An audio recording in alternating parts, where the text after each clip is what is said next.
Hi everyone. তো ভিডিওর শুরুতেই যে শোনটাইকে দেখতে পাচ্ছ, এই শোনটাই আজকে আমাদের বাড়িতে এসেছিলো। এ কে বলো তো? এ হচ্ছে আমার দাদার মেয়ে। তো হুট করেই আজকে ঘুরতে এসেছিলো আমাদের বাড়িতে। পিসি এসেছিলো, বৌদি, এই শোনটাই আর দিদির মেয়ে এসেছিলো। এসেই দেখো কিছুক্ষণ খেলা করেই ফোন দেখা শুরু। এনার এত যে ফোন দেখে।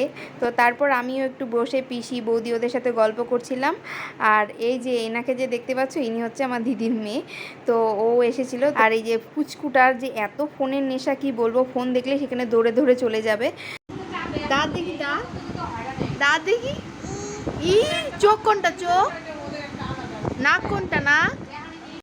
তো ওরা জানো তো আগে থেকে জানিয়ে আসেনি, হুট করে প্ল্যান হয়েছে এখানে আসার। তো দুপুর দিকে এসেছে আমাদের বাড়িতে। তো সন্ধ্যের দিকে কিছুক্ষণ গল্পগুজব করে তারপর চলে গেছে। এই শোনটাইকে আর দেখানো শেষই হচ্ছে না। ওকে এত কিউট লাগছিল দেখতে, তাই বারবার তোমাদের সাথে শেয়ার করছি। তো এই হচ্ছে আমার পিসি। তো এখন দেখো পিসির কোলে বসে খেলা করছে। তো কেমন লাগলো এই মিনি ব্লগটা অবশ্যই জানিও। ভালো লাগলে একটা লাইক করে দিও, আমার চ্যানেলটিকে সাবস্ক্রাইব করো। বাই।